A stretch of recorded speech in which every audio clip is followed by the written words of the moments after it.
আমরা সকল এজেন্সিকে কাজে লাগানো দরকার। যেই কোনো রিক্রুটিং এজেন্সি বৈধভাবে সরকারের নিয়মকানুন পালন করে যেই কোনো দেশে পাঠানোর সুযোগ থাকতে হবে। সাবেক ফেসিবাদী সরকারের আমলে মালয়েশিয়া শ্রমবাজারে যে অনিয়ম, দুর্নীতি এবং অতিরিক্ত অভিবাসনের মাধ্যমে যে সিন্ডিকেট তৈরি হয়েছিল, সেই সিন্ডিকেটের একজন অন্যতম হোতা লেফটেন্যান্ট জেনারেল মাসুদ ইতিমধ্যে গ্রেপ্তার হয়েছেন। আমরা ইতিমধ্যে অনেক দাবি দিয়েছিলাম সিন্ডিকেটের হোতাদেরকে গ্রেপ্তার করার জন্য, শাস্তি দেওয়ার জন্য, কিন্তু ইতিপূর্বে কেয়ারটেকার সরকার এটা করে নাই। বর্তমান সরকার এই প্রথম শুরু করছে, আমরা এই জন্য সরকারকে ধন্যবাদ জানাই। আমরা মনে করি মাসুদউদ্দিন চৌধুরীর মতো সাবেক সরকারের যেসব মন্ত্রী, এমপি এবং নেতারা এই সিন্ডিকেটের যে চক্র তৈরি করেছিল তাদেরকে শাস্তির আওতায় যেন নিয়ে আসে, আমরা আজকে এই দাবি দিয়েছিলাম। বিশেষ করে প্রথমে যে 25 জন সিন্ডিকেট হয়েছিল, এই 25 জনের যারা নেতৃত্ব দিয়েছিল, এই টোটাল সিন্ডিকেটের যে নেতারা যারা আছেন, এই নেতাদেরকে যারা মেইনলি তাদেরকেই এই শাস্তিমূলক ব্যবস্থা গ্রহণ করলে ভবিষ্যতে তারা যেন এই সিন্ডিকেশনটা করতে না পারে। দ্বিতীয়তটা হচ্ছে আমাদের যে 3000 রিক্রুটমেন্ট এজেন্সি আছে, সকলেই ব্যবসা করার অধিকার আছে। যারা সরকারের বৈধ এজেন্সি তারা সকলেই যার যার যোগ্যতা, অভিজ্ঞতার ভিত্তিতে মালয়েশিয়া সব দেশে যেন কর্মী প্রেরণ করতে পারে। বিশেষ করে মালয়েশিয়া শ্রমবাজারে আবারও সিন্ডিকেট করার একটা পায় তারা করছে, আমরা বিভিন্নভাবে শুনতে পাচ্ছি। সেই সিন্ডিকেটটা যাতে না হতে পারে এবং আমাদের বর্তমান যে প্রধানমন্ত্রী, ওনার প্রতি আমাদের আকুল আবেদন। উনি যে বক্তব্যটা দিয়েছিলেন ওনার প্রধানমন্ত্রী হওয়ার পরে, যে কোনো ব্যবসা কোনো ব্যক্তি এবং গোষ্ঠীর কাছে জিম্মি হবে না এবং ব্যবসা বাণিজ্য যে কোনো ব্যক্তি তার যোগ্যতা, অভিজ্ঞতার ভিত্তিতেই করবে। মালয়েশিয়াটা সিন্ডিকেশনটা একটু অনেক বেশি আলোচিত এবং এই মালয়েশিয়া শ্রমবাজারে প্রত্যেক কর্মী কিন্তু প্রায় 5 লক্ষ কর্মী গিয়েছে, প্রত্যেকে কিন্তু 1,52,000 টাকা করে অতিরিক্ত চাঁদা দিতে হয়েছিল, যেই চাঁদাটা অন্য কোনো দেশে দিতে হয় নাই।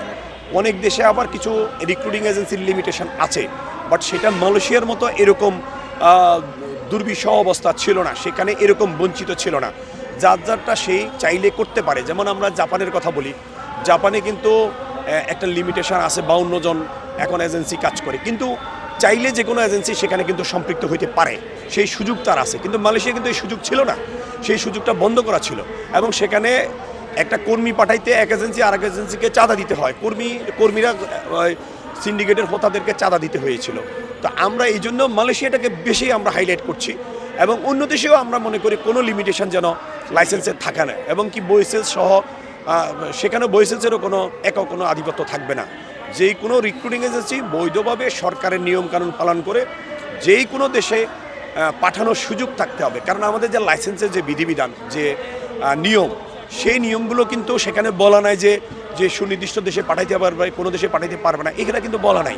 আপনি দেখেন আমাদের যেসব এই সেক্টরে অনেক নতুন উদ্যোক্তা আসছে, তারা অনেক শিক্ষিত, স্মার্ট, আইটি বিশেষজ্ঞ, তাদেরও ব্যবসা করার অধিকার তাদেরকে দিতে হবে। না হলে কিভাবে এই দেশ থেকে যে প্রধানমন্ত্রী যে ঘোষণা দিয়েছেন 1 কোটি কর্মী কর্মসংস্থান করবে, তো বিদেশেও তো পাঠাইতে হবে।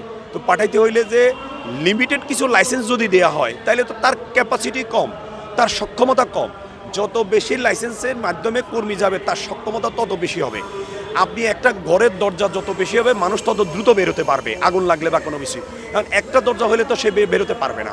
সেই জন্য আমরা সকল এজেন্সিকে কাজে লাগানো দরকার এবং যাতে আমাদের সব জেলা থেকে, সব উপজেলা থেকে, যেখানে অনুন্নত এরিয়া থেকেও কর্মীরা যেতে পারে, আবার সব দেশে যেতে পারে, সহজে যেতে পারে, কম সময়ে যেতে পারে, কম খরচে যেতে পারে, সেই বিষয়টা আমাদের সরকারের প্রতি আমরা দৃষ্টি আকর্ষণ করছি।